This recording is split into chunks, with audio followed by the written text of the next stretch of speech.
Praise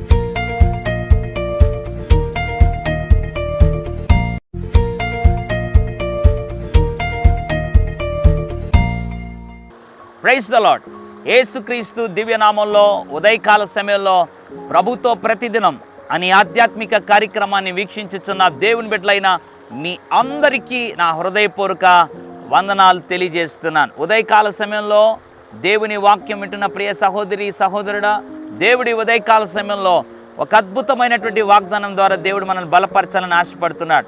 మీరు చూస్తున్నటువంటి అద్భుతమైనటువంటి ప్రాంతం కేరళ రాష్ట్రంలో ఉంది. కేరళ రాష్ట్రంలో వల్లకడవు అన్నటువంటి ప్రాంతంలో నుండి దేవుని యొక్క మాటలను ఉదయకాల సమయంలో అందించడంలో దేవుని సేవకుడిగా నేను మిగుల సంతోషిస్తూ ఉన్నాను. పరిచయ నిమిత్తం ఇక్కడికి రావడం జరిగింది. ఈ ఉదయకాల సమయాన్ని కొరకైనటువంటి వర్తమానాలకు దేవుడు ఇక్కడ షూట్ చేయడానికి కూడా దేవుడు కృప అనుగ్రహించాడు. సరే, ఏదేమైనా కూడా ఈ యొక్క అద్భుతమైనటువంటి ఈ నీటి పారుదల ఉన్నటువంటి ప్రాంతంలో నిలబడినప్పుడు ఆత్మదేవుడు ఒక మాటని జ్ఞాపకం చేస్తున్నాడు. కీర్తన 1వ అధ్యాయం 3వ వచనం, అతడు నీటి కాలువల యోరను నాటబడినదై ఆకు వాడక తన కాలమందు ఫలమిచ్చు చెట్టు వలె నుండును. ఎవరితను? నీతిమంతుడు గురించి దేవుడు మాట్లాడుతున్నాడు. అతడంట నీటి కాలువల యోరన నాటబడినదై ఆకు వాడకుండా ఫలమిచ్చు చెట్టు వలె ఉంటాడు. మీరు చూస్తున్నటువంటి ఈ చుట్టుపక్కల ప్రాంతం అంతా ఎక్కడ చూసినా పచ్చదనం. కారణం ఏంటంటే సమృద్ధి గల నీటి దగ్గర అవి నాటబడ్డాయి. నీటి కాలువ యోరన నాటబడ్డాయి. నీరు దేవుని వాక్యమునకు సాదృశ్యం.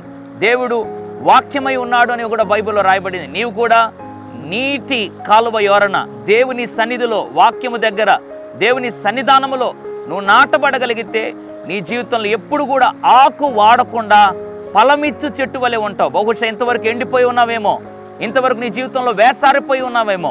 ఇదిగో ఈ నీటి కాలువ యోరనను నాటబడగలిగితే నీవు కూడా ఎప్పుడు కూడా వాడిపోకుండా పచ్చగా ఉంటావు. కుటుంబంలో, వ్యక్తిగత జీవితంలో, వ్యాపారంలో, వ్యవసాయంలో, పరిచర్యలో ఇక గొప్ప ఫలాలను చూస్తావు. ఎప్పుడు పచ్చగా ఉండాలి అనంటే వాక్యమును నీటి దగ్గర నువ్వు నాటబడాలి. ఆ వాక్యము నిన్ను వికసింపజేసి నీ జీవితాన్ని ఫలభరితంగా మారుస్తుంది. ఇట్టి కృప దేవుడు మనందరికీ అనుగ్రహించునుగాక. పరిశుద్ధుడా, ప్రేమగల తండ్రి, నీకు స్తోత్రములు. నీటి కాలువ యోరన నాటబడిన వాడపై ఆకు వాడక కాలమంతా ఫలమిచ్చు వృక్షం వలె ఉండాలి అని ఉదయకాల సమయంలో మాట్లాడినందుకు స్తోత్రం. ఎంతమంది అయితే ప్రభు ఆశపడుతున్నారో ఈ జీవితాన్ని, వారి జీవితంలో నీటి దగ్గర నాటబడి ప్రభు వారు ఫలించే కృప దయచేయమని యేసు నామములో ప్రార్థిస్తూ ఉన్నాను తండ్రి. ఆమేన్. God bless you.